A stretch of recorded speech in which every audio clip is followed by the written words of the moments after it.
and welcome back to the Wizards Respite Sanctorum, the show that dives into all things TTRPG.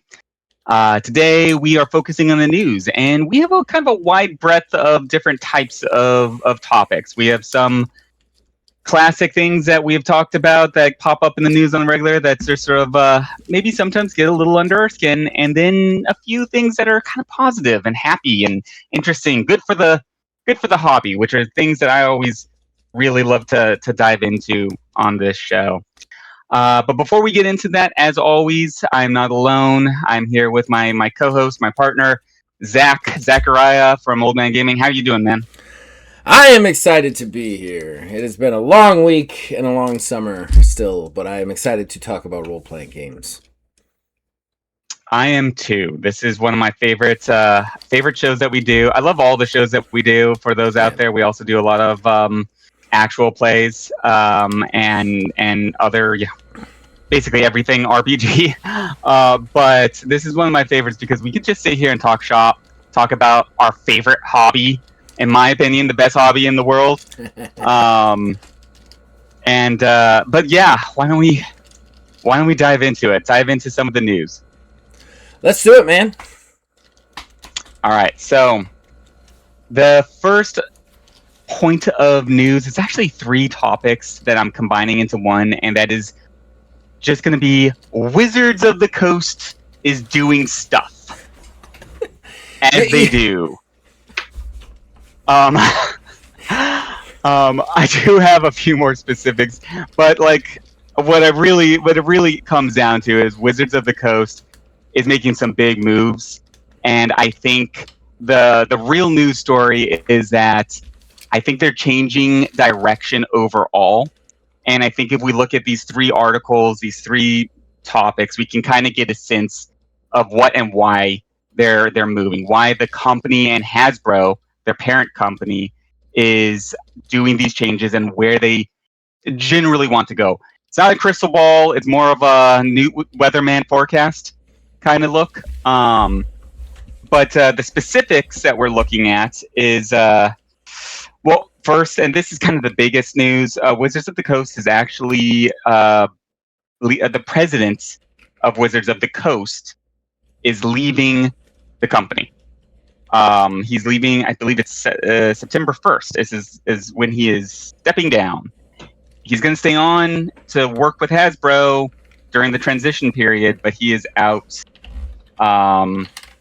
The next, that's kind of like the big one, I guess. The next one is they are actually making some big announcements on how they're changing their studio arrangements. This is content that they're bringing into Wizards is going to actually be falling back to old creators from back in the heyday, back from the 80s and 90s. We're seeing Margaret Rice and Tracy Hickman coming back. Those are the guys that created Dragonlance.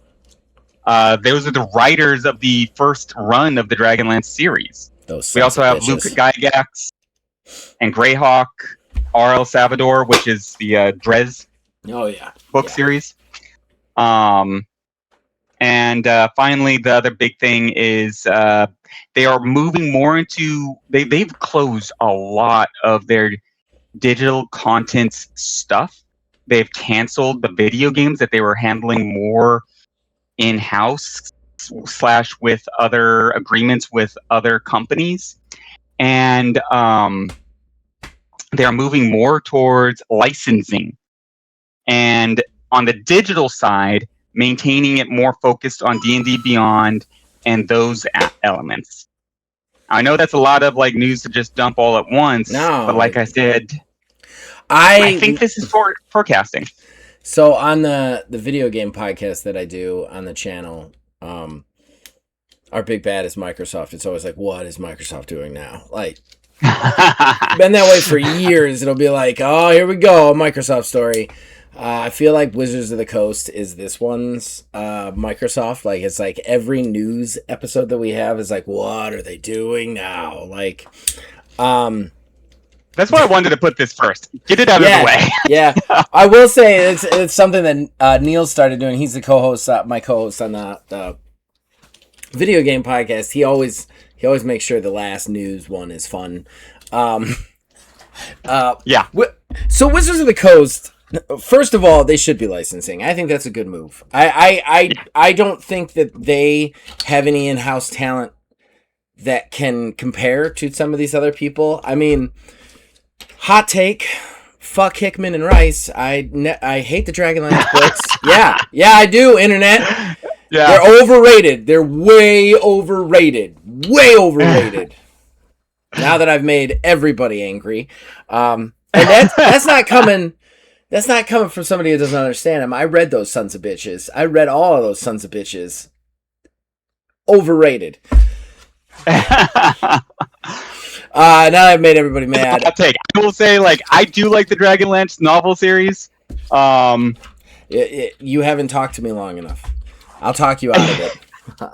I'm not going to say that I don't find there are problems with the series. It's not necessarily my favorite book series in the world, but I did enjoy them.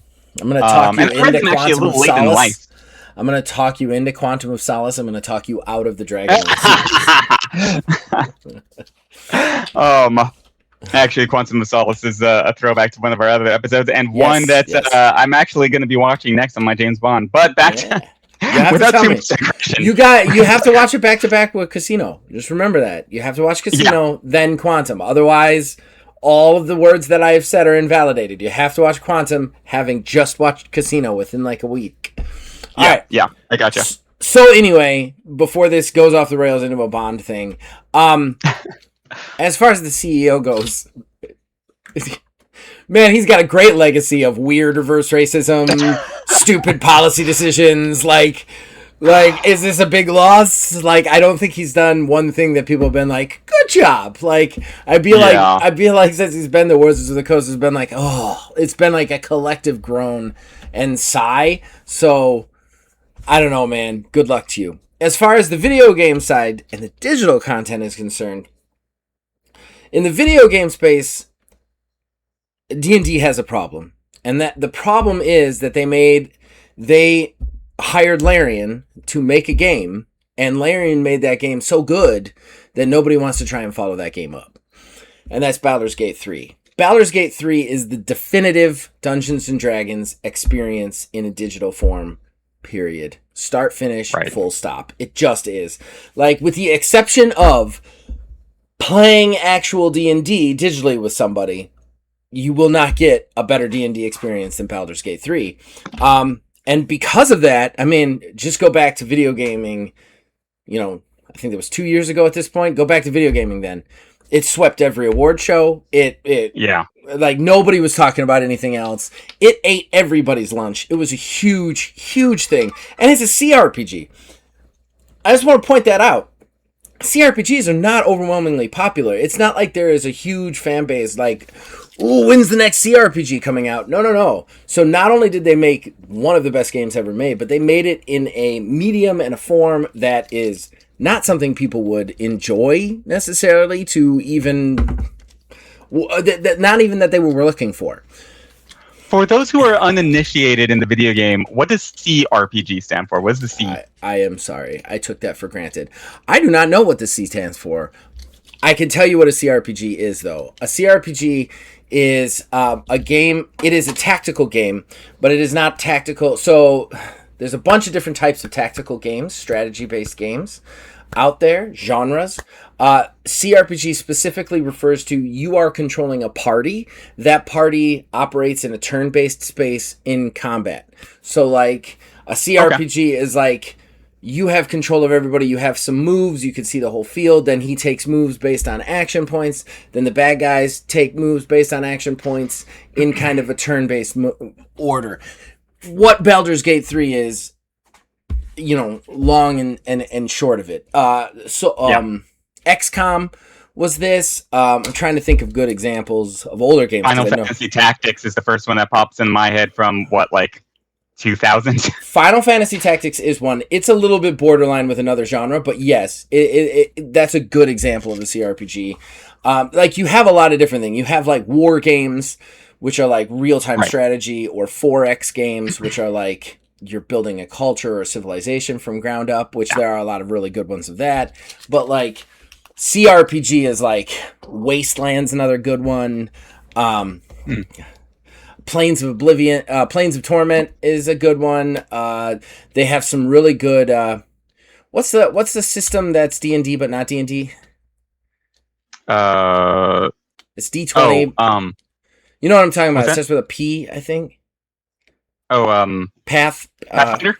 Pathfinder. There are Pathfinder? like 2 really good Pathfinder games that are CRPGs, and that those are kind of CRPGs. That's what Baldur's Gate is a CRPG. You have a party of characters. When combat starts, you end up in this turn-based situation where you're moving characters kind of on a board, almost like a board game.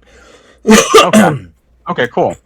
That being said, there isn't a ton of like there's tons of CRPGs out there. I'm not saying it's like a dead genre by any means, but there is not like mainstream video game players are not sitting there like craving the next CRPG. They're looking for things like first-person shooters, third-person shooters, Grand Theft Auto, open world sort of games. So for Baldur's Gate 3 to eat that market is nuts. And I think that like you now have this section where, like, Baldur's Gate 3 is like Skyrim. It is one of the games that will never be forgotten. It's like a modern-day classic. It's, like, up there with Mario. It's up there with Sonic. It's just, like, not necessarily the mascot thing, but, I mean, like, the original game of it will never be forgotten. It will go into the annals of video game history for all time. That's how popular Baldur's Gate 3 was. They're gonna be doing remasters and remakes of this thing for the next like 40 fucking years. Like that's like it'll be like Skyrim. You'll have bought it 40 times by the time you die. Like that's how good that game is. And with a game like that, it's very hard to follow it. Yeah, it's very hard to follow it. And now you had all these companies when Baldur's Gate first made the success. You had all these companies like, yeah, we'll do it. And then they saw how big it got, and they're like, yeah, we don't want to do it. And Larian has already said they're not doing another Baldur's Gate. They're moving back to their own properties, which is a really smart move. Because I know that they had a good amount of problems with Wizards of the Coast on the Baldur's 3 development. But that... Oh, right. Yeah, they almost used that IP to propel them to icon status. At this point, like that developer is up there with like I would say a couple steps below Rockstar at this point. Like they're prolific developers. Like they're the kind of developers that they make comments on other games. Like I think his name is Lars or something. The CEO will make comments about gaming stuff, and that will be news. Like Larian is huge after Baldur's Gate 3, but they weren't before Baldur's Gate 3. They were good. They made the Divinity Original Sin games. They were good games. They're good games. There's nothing wrong with those games. They were fine. But like Baldur's Gate 3 has propelled them up, and now they're going to probably go back and do Divinity Original Sin 3 and just... So basically they're like, well, we're going to take this game, we're going to use that IP to propel us to superstardom, and now we're going to continue that superstardom with our own games because everybody's going to buy the next Larian game. Everybody. So that's okay. Yeah, so like so you're in this situation. Like I was reading news articles the other day for the video game podcast. One of the big news articles was that Owlcat Studios, which is another really good CRPG studio company. They make a lot of grimdark stuff. They said they'd be willing to go after the property, and the article was like, "I guess we're masochists. We'd love to give it a shot," you know, and like. Like, that's the kind of article you have for people who would consider doing a Baldur's Gate 4. So, like, I think that, like, they have to move away from the video games because nobody is going to really want to try. Because every D&D game is going to be compared to Baldur's Gate 3, and it's going to be left wanting. Yeah. And that's going to be the thing. They're going to lease out the IP. So if somebody wants to give it a try, they can. Yeah, but they're not going to be as involved with it. They're not going to have the investment in it that they had in the past.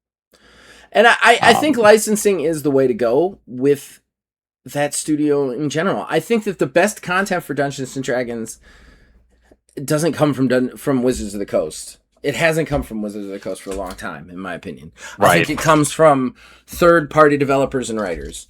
And, you know, in all fairness, I think that's been that way since before Wizards of the Coast even had it. And that might be a hot take, but like when you play Dungeons and Dragons, the really good Dungeons and Dragons worlds and stuff, they didn't come from Dungeons and Dragons, you know what I mean? Like they came from other writers who took that stuff, made it their own, and made something special inside it.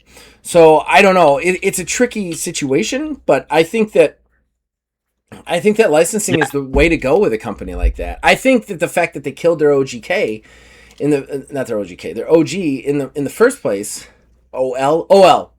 OGL. All the wrong letters. Sorry, guys. Listen, everybody out there, I'm very scatterbrained today. I apologize. My wife has already yelled at me a couple of times. Like, I am all over the place. Their OL, like, when they got rid of that was the biggest mistake. What did I say it wrong again? Oh, my God. You're good, Matt. Fire me from the channel. I think, okay, whatever those three letters are, everybody knows what I'm talking about at this point. Yeah. That is the bread and butter of a role-playing game, is that open license. Like, that's what it is. Like, especially Dungeons and Dragons. You know? So, this actually, like, I forgot one of the articles that's actually so big about this. This is actually a kind of an important one. We got the icons coming back to the studio. We have the president getting kicked off. But this is kind of weird. So, on what they're releasing is they're not only just doing like a licensing deal with their product to other digital platforms, but when it comes to their actual RPGs, they're taking on licensed product that exists outside of their IP and using their D&D platform to make a game out of it. So they're taking World of Warcraft, for instance, and making a RPG powered by Dungeons and Dragons mechanics. And they're doing that with Star Wars also. They're calling it the D&D Universe Beyond initiative. That's their, I guess, branding for this project. And they have World of Warcraft and Star Wars already announced. They're saying that there's going to be more IP that they're turning into basically a Dungeons & Dragons product.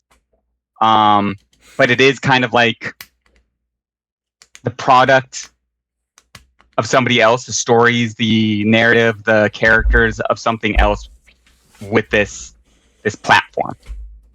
So I think we've said a couple of times on this channel, like we've talked about like IPs just going out and making their own game.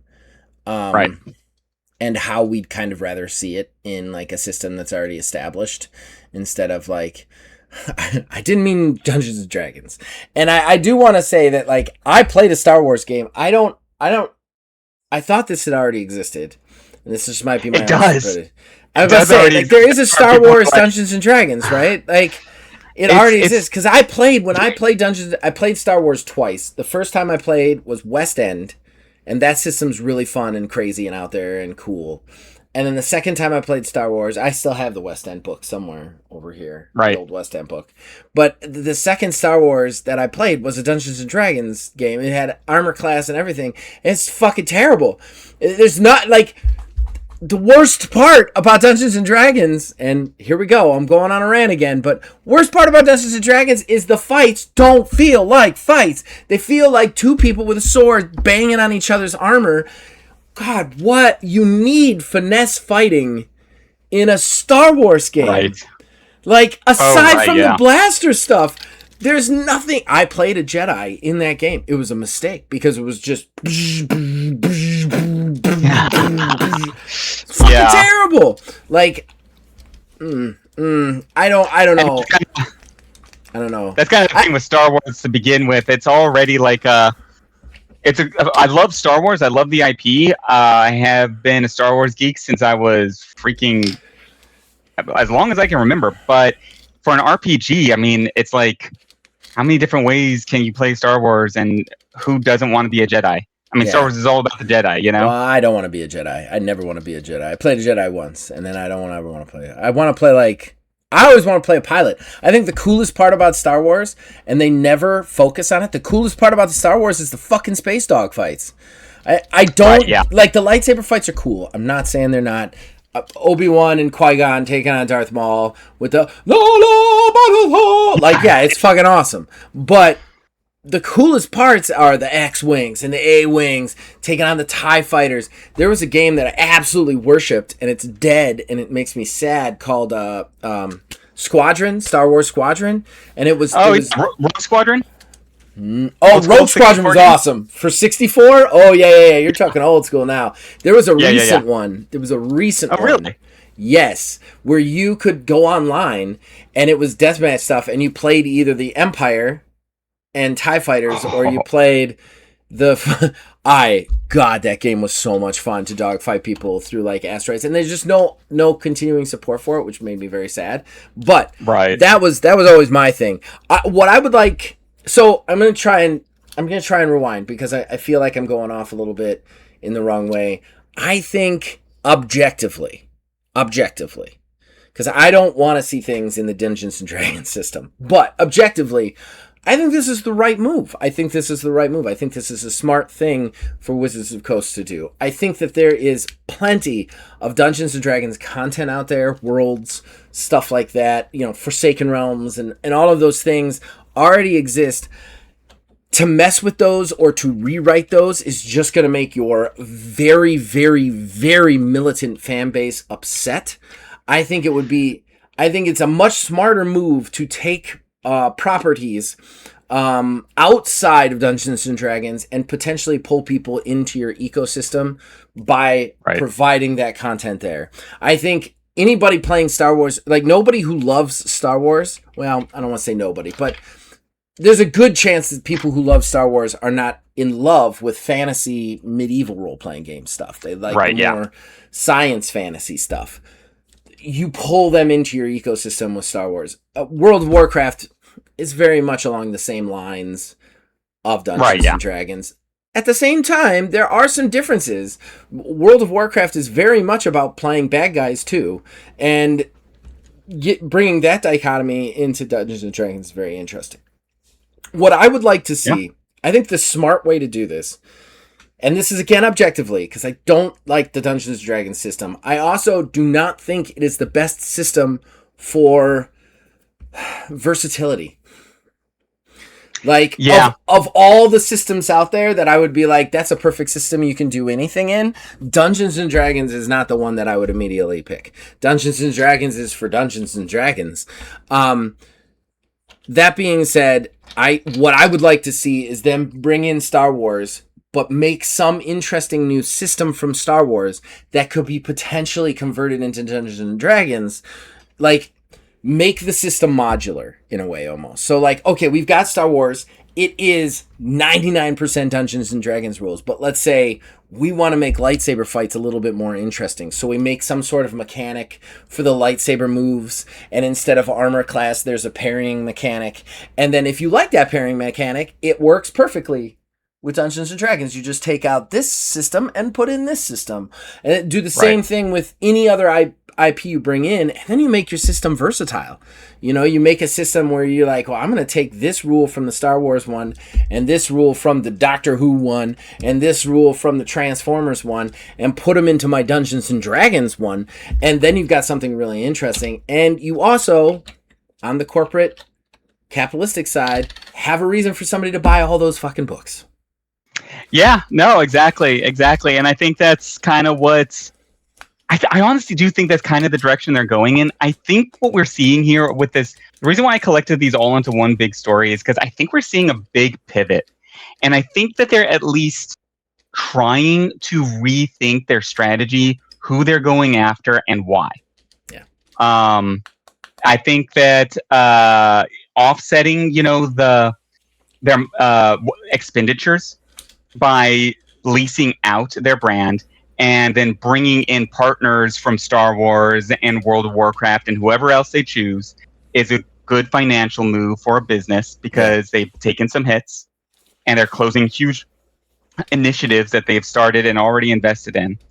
And then, that also with the president leaving, it looks like they have seen this guy's vision, and now they're not going that way anymore. So they need a new guy with a new vision that'll do a different initiative, a different vision moving forward.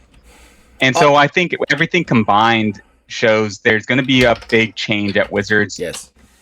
I don't know that it's going to work. I don't know that it's going to fail. I think it's worth looking at because they're the big boys in the playground here. They're the ones to always watch for, movements within the industry. Yes. Yeah. So yeah, I think that's I think it's interesting. I think it's going to be good. Can I add one more thing that is a slight digression, but on the Wizards of Coast thing that I keep meaning to talk to you about, and what better way to do it than on a podcast when we're recording and we shouldn't be. I came up with an idea for how to make D&D Beyond a subscription model that people would be interested in. Okay, let's do this as the next segment then. Right. Well, and this comes from the modular thing that I was just talking about. Okay. So, all right. So D&D Beyond right now, and correct me if I'm wrong because I don't do D&D, so I don't do D&D Beyond. But you pay a subscription and you get access to all their books in this kind of internet space with some world building technology and note keeping technology, that's more or less notebook and stuff. Right? It's more or less that, but there are paywalls behind a lot of books. Okay. So you don't get everything. You do have to buy into some of it. Here's what I would do.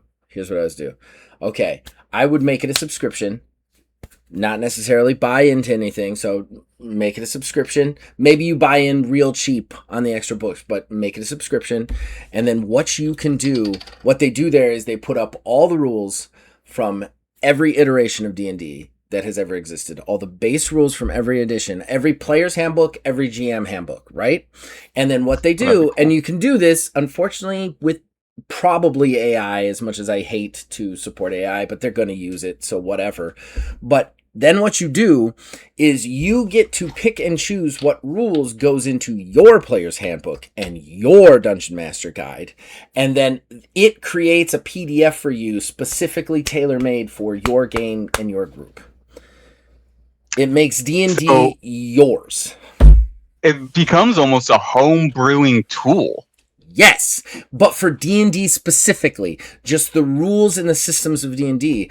And what are the 3 basic books you need for D&D? I even know that. I don't even play D&D. You need the Player's Handbook, you need the Dungeon Master's Guide, and you need the Monstrous Manual. Those are the 3 basic books, right? I'm not off on that. You're the D&D guy. Nope.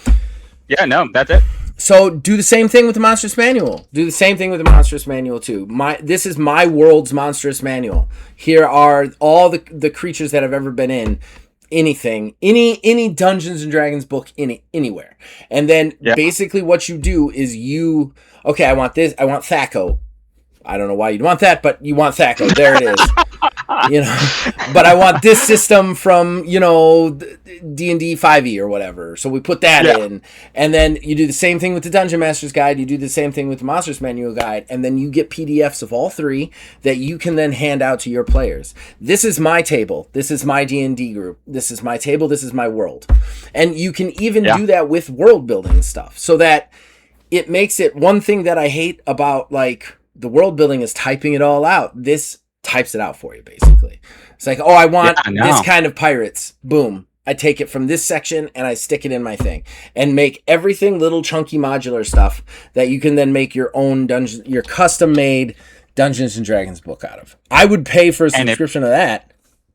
I get that. And if it's, well organized and blends them together seamlessly, maybe even and I don't think it'd be too hard these days with the way that technology is. A translation, conversion tool inside of there. So you take something from AD&D from the 80s, and you're like, okay, I love this monster, but I need him in 5th edition. Yes. Convert it over. That's exactly and now what you have that in your system. That would be that would be a hard press for me not to subscribe. I've been on Beyond, D&D Beyond. I don't use the tool myself. There's a lot of reasons. I think we've done an entire episode on D&D Beyond. I think we did. Yeah. I don't subscribe to it, but that would actually pitch me more towards giving it a second look at very least, if not diving into it. That would be a handy tool because there is a lot of manual work that goes into doing what you just said. I do a lot of that. It is a lot of manual work. So if they have a system that takes that off of the GM, that would be cool. That would be dope. Yeah. Okay, interesting. Okay, so that was Wizards of the Coast. We had to do that one. All right. We had to do that one. Are you ready for a palate cleanser? Sure, let's do it. Okay, so here's another one that this one actually is going to be a follow-up to a news article we did, I think it was last month. Mm-hmm. Might have been the month before.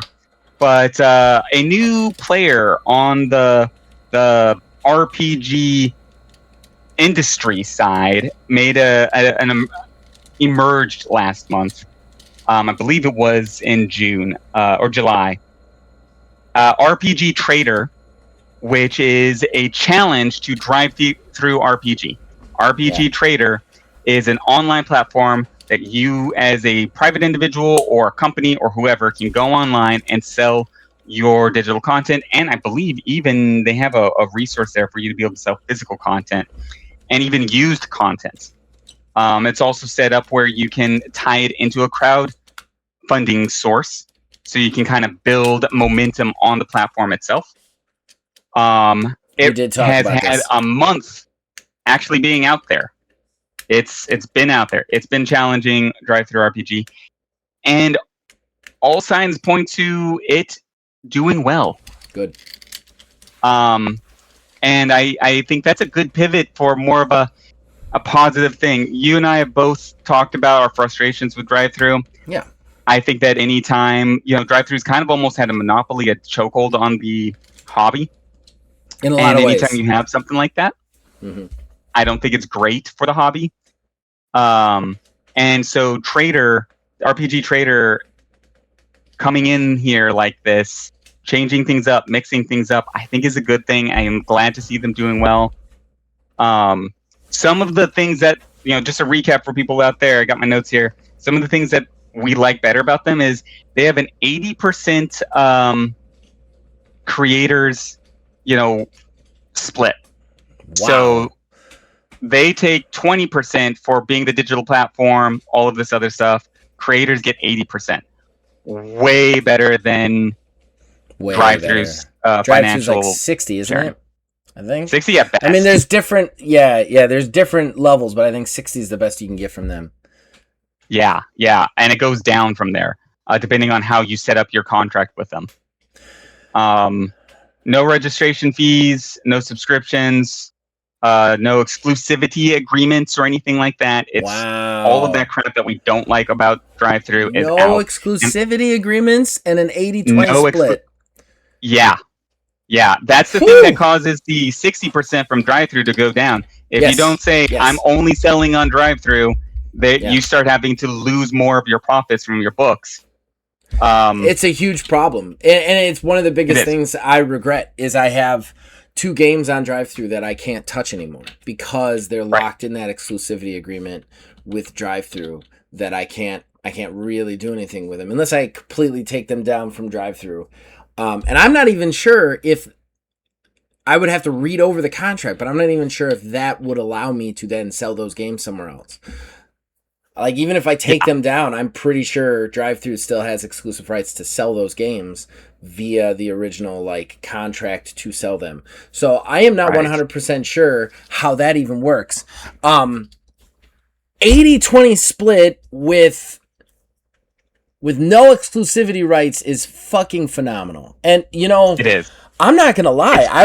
I would have said it's fucking phenomenal, still 60-40, but just no exclusivity. The exclusivity is what bothers me. I want to be able to sell my property.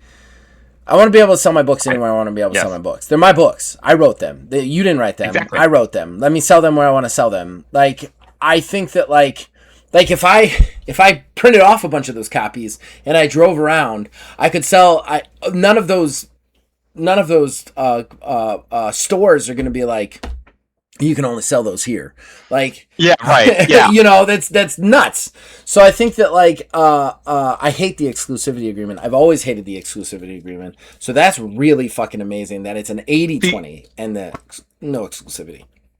And the only real value that the only time I would see an exclusivity agreement making any sense is if there's a lot of perks on top of it. Like they're giving you a lot of advertising. They're really pushing your product. They're not just a platform. They're a marketing machine at that point. And they want exclusivity for them being basically going into business and investing in you. But they're not doing that at drive-thru. Well, drive-thru has a couple of things. Drive-thru has a couple of things. I want to be objective here. Drive-thru has a couple of things. Like when you first publish a game, they do put it in your new games, in their new games spread for the first, like, I think it's a full week, and it's like right in those first 10. So like when you go to drive-thru games, there's like most played section, and then there'll be like new releases, right? And your game shows up in those new release games for, you know, like, I think like 7 days or whatever, which is nice. Not going to lie. You're the most popular storefront, and my game is on the front page of that for a little bit. That's nice. Did I get any sales from that? No. Did they do any other advertising? No. So, like, I mean, they don't do nothing. But at the same time, I would have to assume that RPG Trader does the same thing.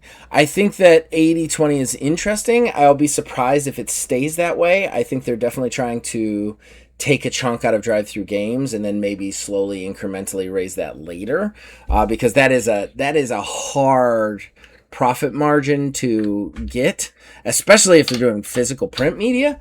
But that's really cool.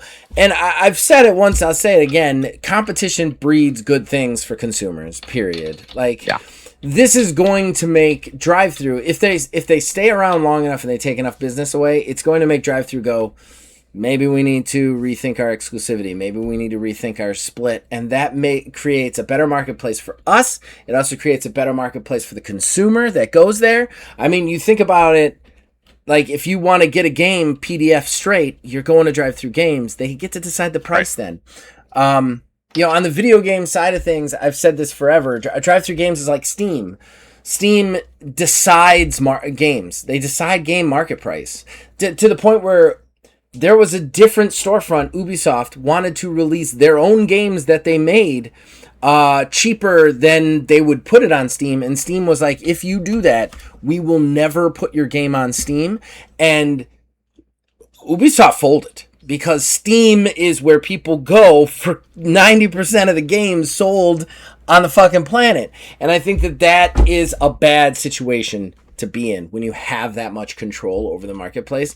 Drive-thru, much more altruistic with their stuff. I've never heard of them doing anything insane like that. But at the same time, it doesn't mean they couldn't. And the fact that they can is not good. It just means all you need is one dipshit to get in charge, and then they'll start doing that, you know?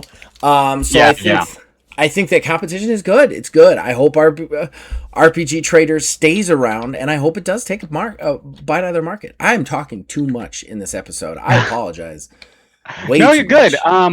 That's pretty much exactly where I'm at too, and that was a topic that we've handled in the past, and for reasons, you know, we both have had experience with drive-thru that are good, and not a lot more that are bad.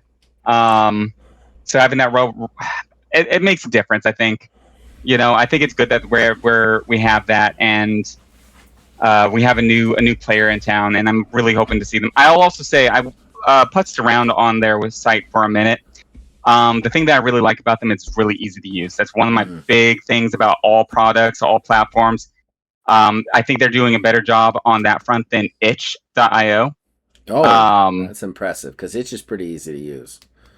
I personally find looking for RPGs on Trader easier than looking for them on itch.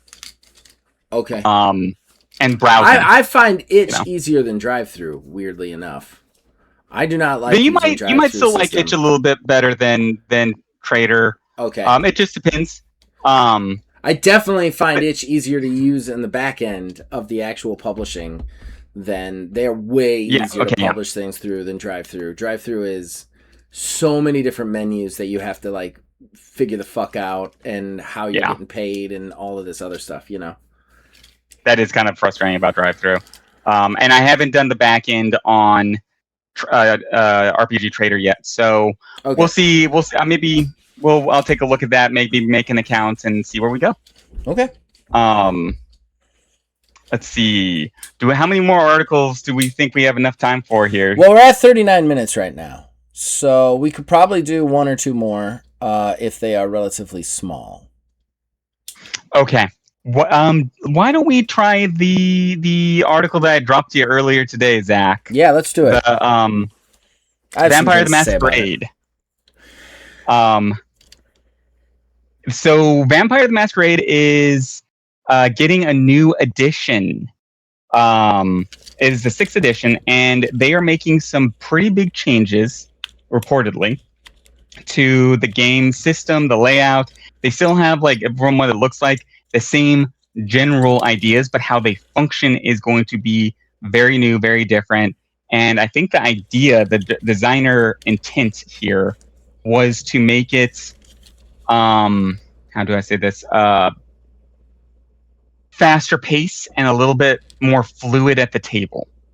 But I have not played this core rule system, and so I really was interested in seeing your feedback on that move, that transition. I know there's a lot of controversy here. You've played World of Darkness. What do you think? All right. So this is a little bit tricky for me because World of Darkness is a tricky beast for me because I have played World of Darkness quite a bit, and that is because of my garage group. That being said, they still play with the books from like the edition from like the 90s. They hate the newer stuff to the point where like 5th edition came out. They tried to play 5th edition. They hated it. They went back to the old edition of the book. So like, I think that World of Darkness has been having a hard time with these kind of things for a while. Personally, 5th edition was, I don't know, from what I understand from my Game Master, 5th edition was not good. It was like they made all the characters really weak to kind of feed into the horror game aspect of it. But the problem is that you're not playing weak characters. You're playing vampires and werewolves and stuff. So you shouldn't be in a horror situation. Like, you're the horror, you know? So like it was kind of very, very not good with what they liked. So they ended up going back to the OGs again. So 6th edition, I read some things. I read the article you sent me. Some of the stuff that they're adding sound interesting. I don't know if I'm going to have a hot take here, but World of Darkness, it's not my favorite system. I play it because my group plays it. Like, not necessarily because I would choose to play it. Does that make sense? Okay. Yeah. So, like, and I'm not saying it's a bad system. I think there's a lot of people out there that have, like, game systems are like that. The table plays it, so I play it. Yeah, and I'm not trying to like start a war with the World of Darkness people at all, but like it's written terribly. I've gone on record here as saying that there's not one of those books that I would choose to read as a rule book over something like Fake Horror or even like TMNT. Like, it is so hard to find rules and find facts in those books. They're terribly written. And I think that like, so there are measures of improvement, but we run into this spot where like trying to improve something conflicts with people who already love it. Like, World of Darkness has been around for years. It is OG RPG royalty, as far as I am concerned. You've got D&D, you've got Palladium, you've got World of Darkness. Those were the systems back in the day, and that was it. Those are what you played. Like, because they survived. They survived people calling them Satan worship. They survived lack of interest. They survived in a world without the internet. Like, they persevered and survived in a industry that really didn't exist. So, like, it's royalty. When you have something like that, it is very hard to then say, guess what, we're going to make it better. Okay, you probably could make it better, but at the same time, people who have been playing this for 30 plus fucking years don't want you to tell them that their system was flawed in the first place. Does that make sense? Right. Yeah. So I think it's tricky when you do stuff like this. The stuff that I read in your article sounded like good improvements to me. It didn't sound like it was making it like D&D at all to me, and I will probably get hate there. But again, I haven't read the new stuff to really understand what I'm talking about. The article was like, here are some of the things they might be putting in, which is like reactive moves and like dramatic moves that a storyteller can use or a game master can use during play. To me, that doesn't make it sound more like D&D. That just means they're refining the rules a little bit more, which in a lot of ways White Wolf could use. Oh, right. Yeah. So Yeah, you've... White Wolf at the core is very simple. You have dots on your stats, and then you roll those dots in D10s, and everything over a 6 is a success, and you need a certain number of successes to accomplish something. That's it. That's the entire system. That's it. There's nothing else to it. There's like nothing else to it. Other everything else is just tacked on to that. So when you boil it down to the core, that's all it is. So I think there is some room for some nuance and some slightly more complex systems there. Especially since I don't think White Wolf is simple enough to be considered a narrative game. So I don't know, or focused enough on the narrative. Does that make sense? It's very heavily focused on these stats that it doesn't really necessarily define very well because the books are written like shit. So it is very hard to really quantify it. And like I said, this is probably a hot take, but for me, the things that they talked about, the couple of things they touched on in this article, didn't sound like negatives. Okay. Then that's coming from the guy that's played these books, and you're right. This is kind of like an icon from the 90s. It is. And I'm by no means an expert on those systems by far. I wish my game master wasn't so camera shy. I would have him come on and he would talk about this. He could probably put an episode into this. But me, I just play it because they play it, So I'm not reading these in my spare time. That being said, the stuff that they said did not sound like negatives to me. I think it's going to be interesting to see how this rolls out in the future. One of these things that is always tricky is you're always going to have naysayers at the beginning, people that don't want to change, which is completely understandable. But it also is is it a good game? Is it a fun game? Are you making this more fun? And can you get in front of people? Can you get new people at the table? Can you get old people at the table? Can you get people playing your game? And unfortunately, it could be the most fun game in the world, best game ever existed. But if you can't get in front of anybody, it doesn't matter. Nobody's playing it. So there's a lot of. I think it'll be interesting to return to this topic in a year. Yeah. A year after release. Yeah. And see what happens. See what that roller coaster ends up doing. Maybe 6 months after release. You take a look at it and see. I can't count the number of times I've sat at a table of White Wolf and the question is posed, can I do this X thing? And it turns into a 20-minute debate study class on whether we can do this thing. Right. I think White Wolf would be slightly benefited from removing some of those conversations. At the same time, some of that is fun. Some of that is really fun to sit down and be like, can I do this thing with these powers? And then figure out if you can do those things with the powers. But at the same time, it does not lend a very fast, versatile system. It lends to a lot of weird conversations and half arguments.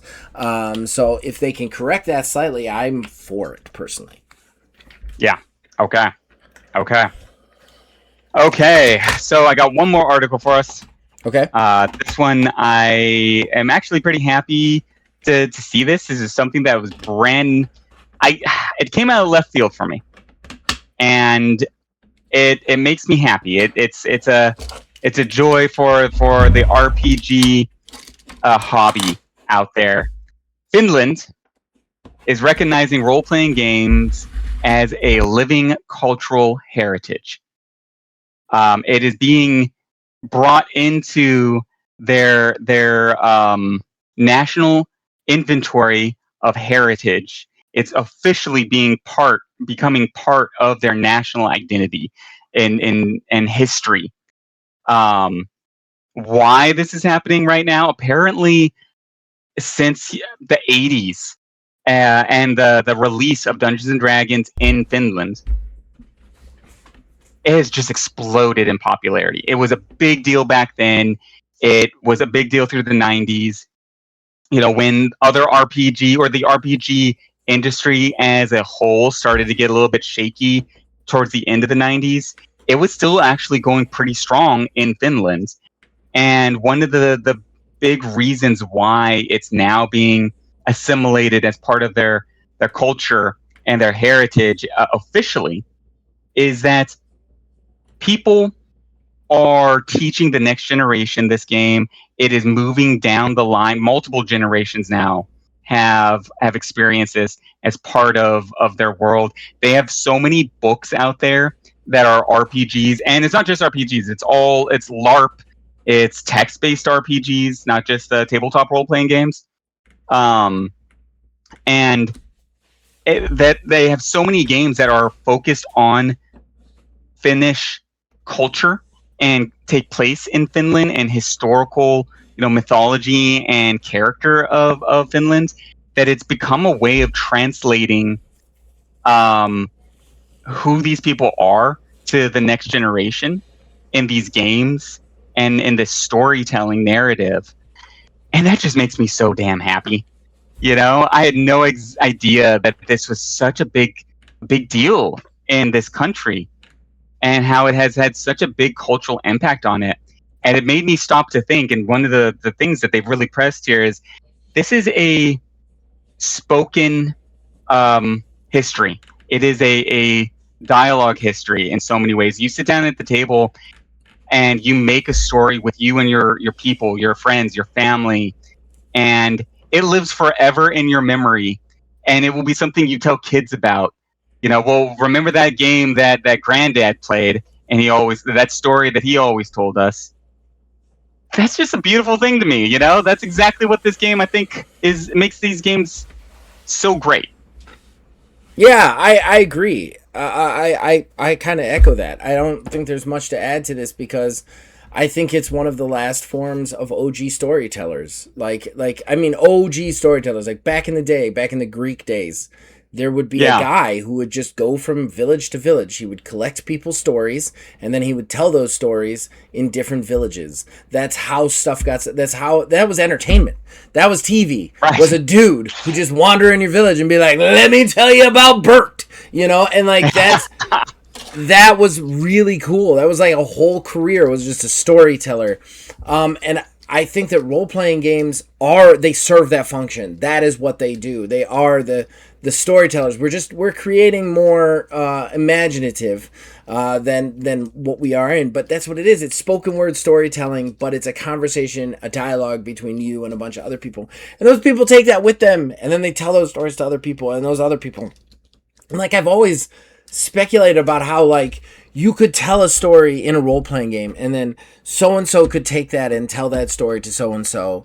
And it changes slightly, but at some point, the story becomes a real story about an ancestor. And at some point, 200 years from now, there could be somebody named Flip Flarp who's like, you'll never guess this. I have a real ancestor who was named Shotgun McGillicuddy, and he was this psychopath with a shotgun. You know what I mean? That kind of stuff. Yeah.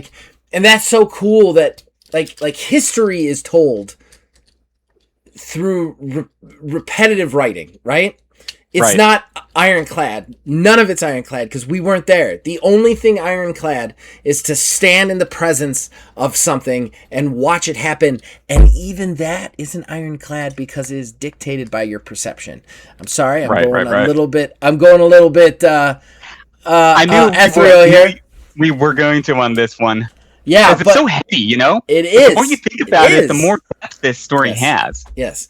And there's so that to me, and I think I've talked about this, and maybe this makes me a complete crazy person who should be in asylum, but these people and places are real to me. They're real. I've created them, and they exist. They exist in my head, and they exist I hear what they do. I think what they say. When I do wrestling role-playing games, when I am not doing wrestling role-play, when I stop doing them, I feel guilty because I feel like the wrestlers are out of work.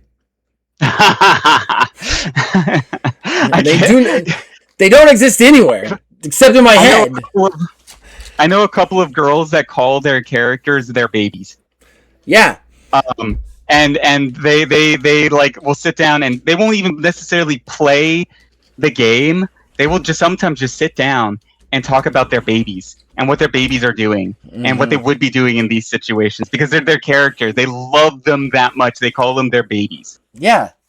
Like I think that it's like so much of reality is just perception. It's just one person's perception. That's all it is. And it's not even like your reality completely different than mine because it's your perception and I don't know what that perception is. It's your perception. The only person who knows what the world is for you is you.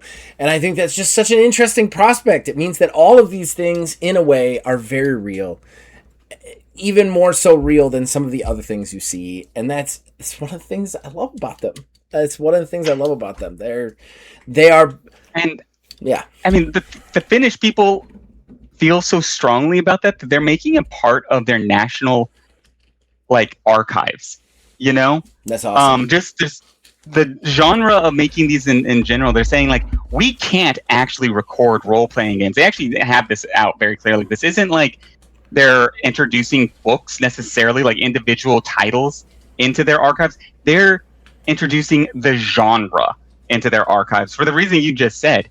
It is inside the hearts and souls of the Finnish people, you know? Yeah. It's in their mind, their worlds, you know? It's part of who they are. I would definitely love to write up stuff that happens in a session and take it to the Finnish library. Be like, categorize this. I mean, categorize it. This happened in a garage in Atwater. It feels like such a beautiful thing to like create an archive just for this sort of homegrown storytelling and the stories that people tell each other and they're around their dinner table. Yeah. And I would love I would love to see that. I would love to see that expand, and I would love to see other countries do it. We've talked about in the past how popular these games as Americans, we don't realize how popular they are in other parts of the world. I had no idea Finland was one of those areas. I mean, I kind of had an idea there was a strong gathering there. I didn't know it was cultural archives strong. Right. You know? Right. We need to follow that because people are definitely going to submit things to that archive. If an archive exists, they're going to submit things. I want to see what that looks like, you know? Yeah. Yeah. This is definitely something that's worth keeping a note of. And I think I would love to see that in more places. Yeah. It makes me want to go to Finland and play an RPG game with one of these folks. It definitely does. You know? It definitely does. It definitely does.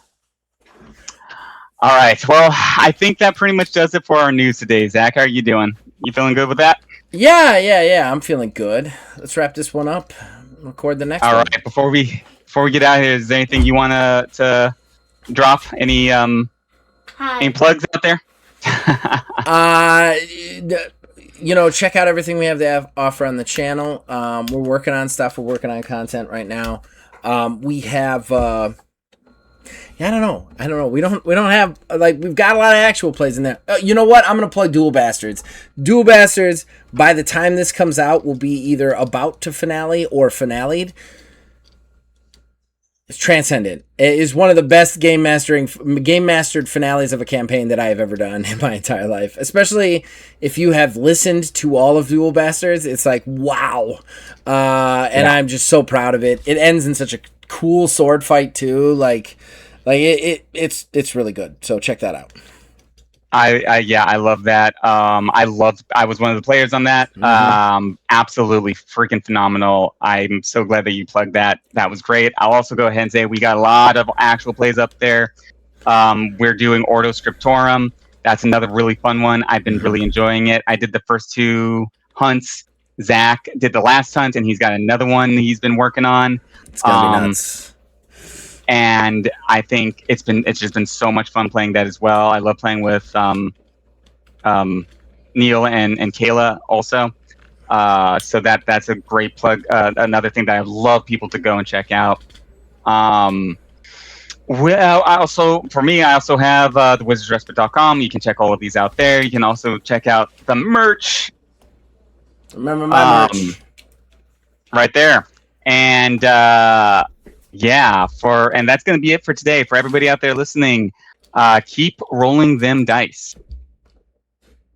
Shit.